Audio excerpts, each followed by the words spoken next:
नमस्कार दोस्तों, स्वागत है आप सभी का आपके अपने YouTube चैनल अभ्यास मंत्रा पर।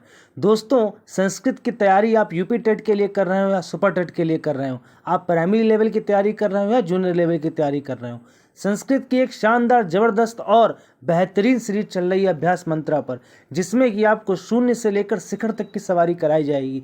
मतलब अगर आप हमारी सीरीज़ को फॉलो करते हैं तो 30 में से 30 नंबर के पेपर फंसने की गारंटी हमारे अभ्यास मंत्रा चैनल की है दोस्तों।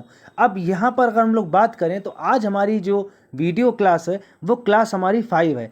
इससे पहले मैं आपको राय दूंगा कि आप क्लास 3 और 4 माहेश्वर सूत्र प्रत्याहार की जरूर देख लें, नहीं तो आपको समझने में थोड़ी कठिनाई हो सकती है। और अगर आप ये वीडियो देख रहे हैं तो इसके बाद आप उन क्लासेस को जरूर देख लें। तो चलिए दोस्तों, आज के वीडियो को हम लोग शुरू करते हैं।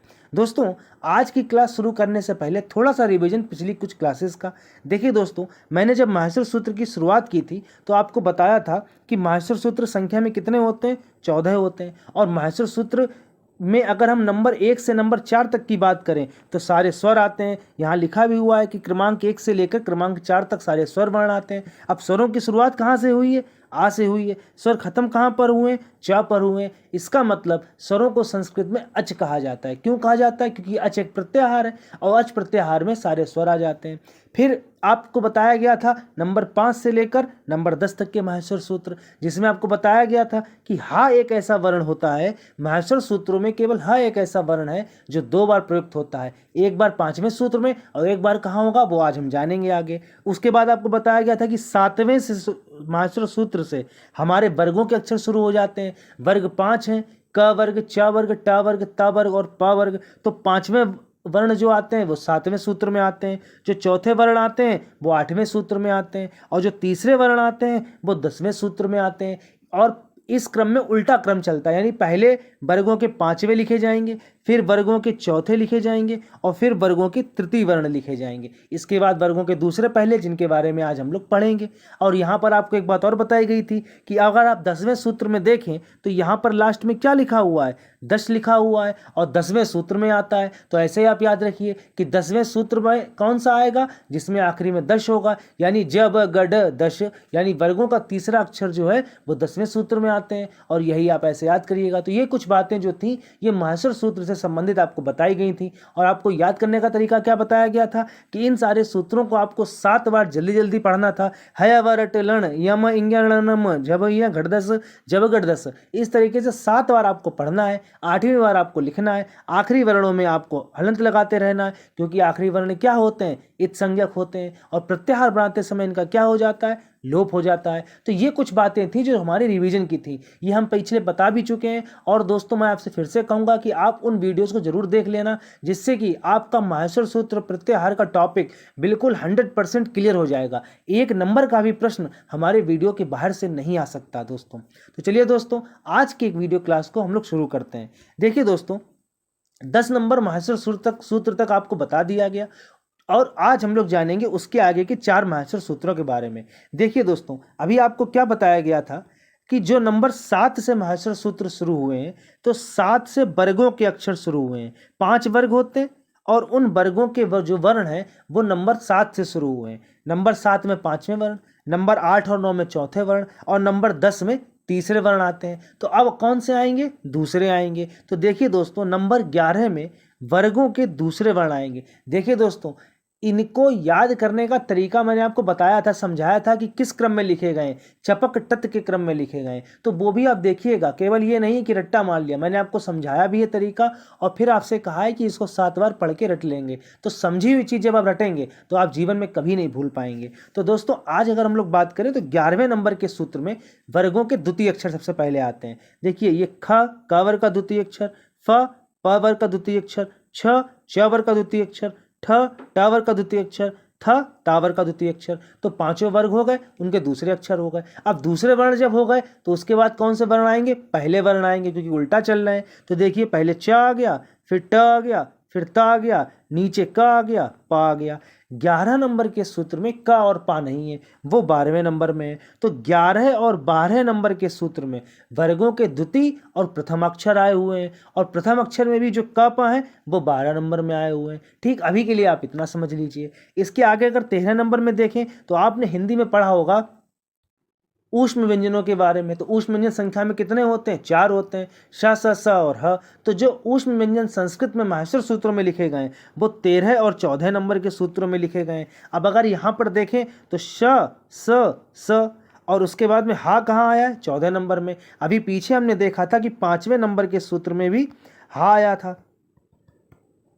5वें नंबर के सूत्र में भी हा आया था और यहाँ पर 14 नंबर के सूत्र में भी हा आया है। तो मैंने आपको बताया था हा वर्ण जो है वो 2 बार आता है, तो एक तो 14वें में आता है और एक 5वें में आता है। अब देखिए दोस्तों, 14 मास्टर सूत्र हैं और आपको क्या बताया गया था कि नंबर 1 से लेकर नंबर 4 तक सारे क्या आते हैं? स्वर वर्ण आते हैं। इसका मतलब नंबर 5 से शुरू करके और नंबर 14 तक सारे क्या आएंगे? व्यंजन। तो अगर आप 5 को देखें तो 5 की शुरुआत कहाँ से हुई है? हा से हुई है। 14 का खत्म कहाँ पे हुआ है? ल पे। यानी कि व्यंजन ह से शुरू होकर ल तक आते हैं, इसलिए व्यंजनों को संस्कृत में हल कहा जाता है। क्या कहा जाता है दोस्तों? हल।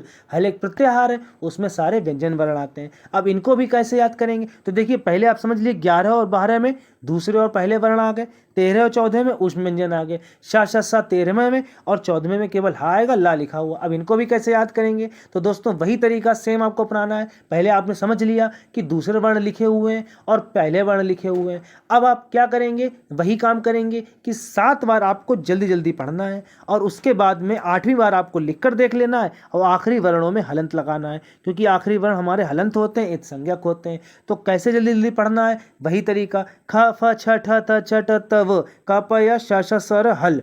ठीक है दोस्तों, इस तरीके से 7 बार जल्दी जल्दी पढ़िएगा। ख, फ, छ, ठ, थ, छ, ट, त, व, क, प, य, श, श, स, र, हल। और इस तरीके से जब आप 7 बार पढ़ेंगे, 8वीं बार लिखेंगे, तो निश्चित रूप से आपको माहेश्वर सूत्र 1 से लेकर 14 तक बिल्कुल रट जाएंगे, याद हो जाएंगे। इस बात की हमारी गारंटी है। लेकिन जो आपको बताया गया है वो आप ईमानदारी से करिए और जो आपको समझाया गया है वो भी दिमाग में रखिएगा। अब दोस्तों कुछ प्रत्याहारों की बात करेंगे जो आज के माहेश्वर सूत्र से संबंधित हैं। देखिए, पहला प्रत्याहार है शल प्रत्याहार। अब देखिए, मैंने आपको क्या बताया कि माहेश्वर सूत्रों में केवल ह एक ऐसा वर्ण है जो 2 बार आता है, बाकी सारे वर्ण तो एक ही बार आते हैं। तो शा से शुरू करना है आपको। अब शा माहेश्वर सूत्र में एक ही बार आया होगा, तो जैसे ही आप माहेश्वर सूत्रों को पढ़ना शुरू करेंगे या आपको याद होगा तो 13वें नंबर में शा आता है, तो यानी यहीं से शुरुआत करनी है। तो शा लिखेंगे, स लिखेंगे, सा लिखेंगे, रा लिखेंगे नहीं क्योंकि इत संज्ञक है, और आखिरी में हा लिख देंगे, फिर ला लिखेंगे नहीं क्योंकि इत संज्ञक है। तो शा से शुरू करके ला तक हम लोगों ने लिख दिया। और शल में कौन से वर्ण आ गए? श, स, स, ह आ गए। अब ये कौन से व्यंजन है? ऊष्म व्यंजन है, यानी कि ऊष्म व्यंजनों को प्रदर्शित करने वाला प्रत्याहार हमारा कौन सा है? शल प्रत्याहार है। अब ये बात आपको याद नहीं करनी कि आप ऐसे तो बहुत सी चीज़ें याद करेंगे कि शल में ऊष्म आ रहे हैं, यड़ में अंतस्थ आ रहे हैं, वो धीरे धीरे समय के साथ आपको याद ही हो जाएगा। बस हमारे चैनल को सब्सक्राइब करके बेल आइकन पर प्रेस कर लीजिए और निश्चित रूप से हम आने वाले वीडियोज़ में इतनी प्रैक्टिस करेंगे और क्वेश्चंस को देखेंगे जैसे पेपर में आते हैं, तो आपको निश्चित रूप से ये इतनी बार प्रैक्टिस होगी कि आपको याद ही हो जाएगा। ऐसे परेशान होने की ज़रूरत आपको नहीं है। लेकिन अभी के लिए जान लीजिए कि शल प्रत्याहार में सारे ऊष्म व्यंजन आते हैं। अब हम लोग बात करेंगे हल की। तो देखिए, मैंने आपको अभी क्या बताया था कि व्यंजनों को संस्कृत में हल कहा जाता है। व्यंजन ह से शुरू होकर ला पे खत्म होते हैं। तो अगर आप देखें तो यहाँ पर आपको ये 14 वाला हल नहीं लिखना है, क्योंकि फिर तो हा ही बचेगा। इसका हा की शुरुआत होगी इस 5वें से। तो हा से शुरू करके हा, या, वर, ल, या, म, इंग, ण, न, झ, भ, घ, ढ, ध, जब, गड, द। आखिरी वर्ण नहीं लिखेंगे क्योंकि इत संज्ञक है। उसके बाद में अगर आप देखें तो ख, फ, छ, ठ, थ, च, ट, त, क, प, श, स, स। और अब यहाँ पर जो है आप देखेंगे तो ये जो आखिरी में वर्ण हा आया, इसको दोबारा नहीं लिखेंगे आप, क्योंकि हा तो एक बार लिख चुके हैं। तो इस तरीके से आप देखें तो सारे ही वर्ण जो हैं, जो सारे ही व्यंजन वर्ण हैं, वो हल प्रत्याहार में आते हैं। तो हल क्या है? व्यंजनों को प्रदर्शित करने वाला प्रत्याहार है, और अच क्या है? स्वरों को प्रदर्शित करने वाला प्रत्याहार है। अब अगर हम लोग देखें खर प्रत्याहार की, तो आप खा से शुरू करेंगे। तो खा से शुरू करके कौन कौन से वर्ण आ जाएंगे? ख, फ, छ, ठ, थ छ ट त आखिरी वर्ण इत संज्ञक है। क प श श श। अब रा तक पहुंच गए, रा लिखेंगे नहीं क्योंकि इत संज्ञक है। तो इस तरीके से खर प्रत्याहार में वर्ण आ जाएंगे। दोस्तों, माहेश्वर सूत्रों से संबंधित जितने भी आपको प्रत्याहार अभी तक मैंने बताए, इसके बाहर पेपर में बहुत ही रेयर यानी बहुत ही मुश्किल है कि वो आए। जितने प्रत्याहार मैंने आपको बताया यही आते हैं। और पहली बात तो प्रत्याहार आपको याद ही नहीं करने, आपको तो माहेश्वर सूत्र समझ कर लिखने आने चाहिए। प्रत्याहार फिर कोई भी आए आप उसके वर्ण उससे निकाल लेंगे दोस्तों।